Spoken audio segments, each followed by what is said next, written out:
Hi students, my name is Faiz Sakir. Welcome to third lesson of history. बच्चों, आज के इस video में हम लोग बहुत ही इम्पॉर्टेंट टॉपिक को डिस्कस करने जा रहे हैं। तो आपसे रिक्वेस्ट है कि आप इस वीडियो को लास्ट तक देखें ताकि आज मैं आपको जो भी पढ़ाऊँ वह अच्छे तरीके से आपके समझ में आ जाए। आज की इस वीडियो में हम लोग समझेंगे कि बंगाल के रैयतों ने नील की खेती करने से इनकार क्यों कर दिया, इंडिगो फार्मिंग से इनकार क्यों कर दिया। आज की इस वीडियो में हम लोग इसी चीज़ को समझने की कोशिश करेंगे। कहता है कि मार्च 1859 में बंगाल के हजारों रैयतों ने, रैयत सिस्टम मैंने आपको पढ़ाया था अगर आपको याद हो तो, कहता है क्या कि मार्च 1859 में बंगाल के हजारों रैयतों ने इंडिगो की खेती करने से इनकार कर दिया, मतलब नील की खेती करने से इनकार कर दिया। जैसे जैसे रिवॉल्ट फैला, रैयतों ने बागान मालिकों को टैक्स चुकाने से भी इनकार कर दिया। रैयत तलवार, भाले और तीर कमान लेकर नील की फैक्ट्रियों पर हमला करने लगे। औरतें अपने बर्तन लेकर लड़ाई में, बैटलफील्ड में कूद पड़ी। बागान मालिकों के लिए काम करने वालों का सोशल बाइकॉट तक किया गया। बागान मालिकों की तरफ से लगान वसूली के लिए आने वाले गुमास्ता की पिटाई तक लोगों ने की। रैयतों ने कसम खा ली, उन्होंने ओथ लिया कि अब ना वे नील की खेती करेंगे और ना ही अंग्रेज़ों से किसी तरह का कोई कर्जा लेंगे, ठीक है। और वे बागान मालिकों के जो लाठीधारी जो गुंडे हैं उनसे भी वे नहीं डरेंगे। नील के किसान चुप बैठने को तैयार नहीं थे। उन्होंने बगावत की शुरुआत कर दी थी, ठीक है, जो अभी हमने जो है पढ़ा। कहता है कि इसमें कोई शक नहीं है कि नील की खेती बहुत ही ज़्यादा जो है आप कह सकते हैं कि किसानों को परेशान करने वाली थी। लेकिन जो लोग दबे होते हैं वे बगावत नहीं करते हैं, ऐसा कभी कभी ही होता है।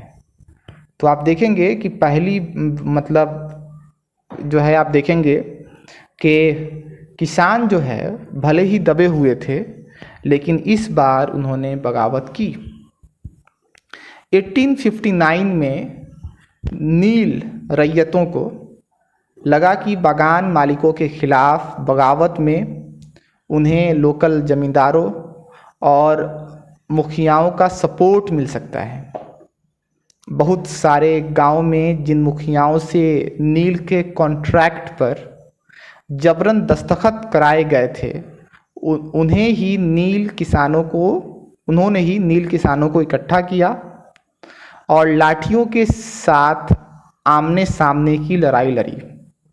कई जगहों पर रैयतों को बगावत के लिए उकसाते हुए खुद जमींदार लैंडलॉर्ड्स गांव-गांव घूमने लगे।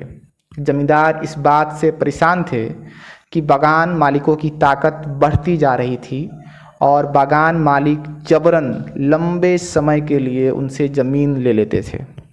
तो आप देखिएगा ना सिर्फ किसान परेशान थे बल्कि आप देखेंगे कि जमींदार भी परेशान थे। नील के किसानों को यह भी लग रहा था कि अंग्रेजी सरकार भी स्ट्रगल में उनका साथ देगी। 1857 की बगावत के बाद ब्रिटिश गवर्नमेंट एक और व्यापक विद्रोह के खतरे से डरी हुई थी। जब नील की खेती वाले जिलों में एक और बगावत की खबर फैली तो लेफ्टिनेंट गवर्नर ने 1859 की सर्दियों में इलाके का दौरा किया रैयतों को लगा कि सरकार उनकी दुर्दशा से परेशान है। बरसात में मजिस्ट्रेट एशले ईडन ने एक नोटिस जारी किया जिसमें कहा गया कि रैयतों को नील के कॉन्ट्रैक्ट मानने के लिए मजबूर नहीं किया जाएगा। इस नोटिस के आधार पर लोगों में यह खबर फैल गई कि रानी विक्टोरिया ने नील की खेती ना करने का हुक्म दे दिया है। ईडन किसानों को शांत करने और विस्फोट स्थितियों को कंट्रोल करने की कोशिश कर रहे थे। उसकी कार्रवाई को किसानों ने अपने विद्रोह का, अपने रिवॉल्ट का समर्थन मान लिया। जैसे जैसे रिवॉल्ट फैला, कलकत्ता के पढ़े लिखे लोग भी नील जिलों की ओर चल पड़े। उन्होंने रैयतों की दुर्दशा, बागान मालिकों की जोर जबरदस्ती और अत्याचारी नील व्यवस्था के बारे में लिखना स्टार्ट किया। इस बगावत से परेशान सरकार को बागान मालिकों की रक्षा के लिए सेना बुलानी पड़ी। नील उत्पादक व्यवस्था की जांच करने के लिए एक नील आयोग भी बना दिया गया। इस आयोग ने बागान मालिकों को दोषी पाया, जोर जबरदस्ती के लिए उनकी आलोचना की। आयोग ने कहा कि नील की खेती रैयतों के लिए फ़ायदे का सौदा नहीं है। आयोग ने रैयतों से कहा कि वे मौजूदा कॉन्ट्रैक्ट्स को पूरा करें, लेकिन आगे से वे चाहें तो नील की खेती बंद कर सकते हैं। इस बगावत के बाद बागानों में नील का प्रोडक्शन धराशायी हो गया। इसके बाद बागान मालिक बिहार पर ध्यान देने लगे। 19वीं सेंचुरी के आखिर में आर्टिफिशियल कलर्स का निर्माण होने लगा, प्रोडक्शन होने लगा। इससे उनका बिजनेस भी बुरी तरह से प्रभावित हुआ। फिर भी वे उत्पादन फैलाने में सफल रहे। जब महात्मा गांधी दक्षिण अफ्रीका से भारत लौटे तो बिहार के किसान ने उन्हें चंपारण आकर नील किसानों की दुर्दशा को देखने का न्योता दिया।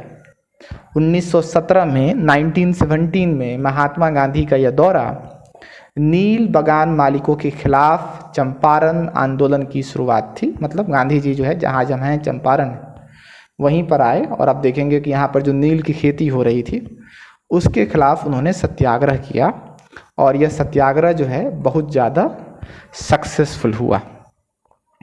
तो हमने जो है आज पढ़ा कि किस तरह से किसानों ने जो है बागान मालिकों के खिलाफ रिवॉल्ट किया, उन्होंने नील की खेती करने से इनकार कर दिया। तो उम्मीद है कि आज मैंने जो आपको पढ़ाया है वो समझ में आ गया होगा। अगले वीडियो में हम लोग किसी और लेसन के साथ मिलेंगे।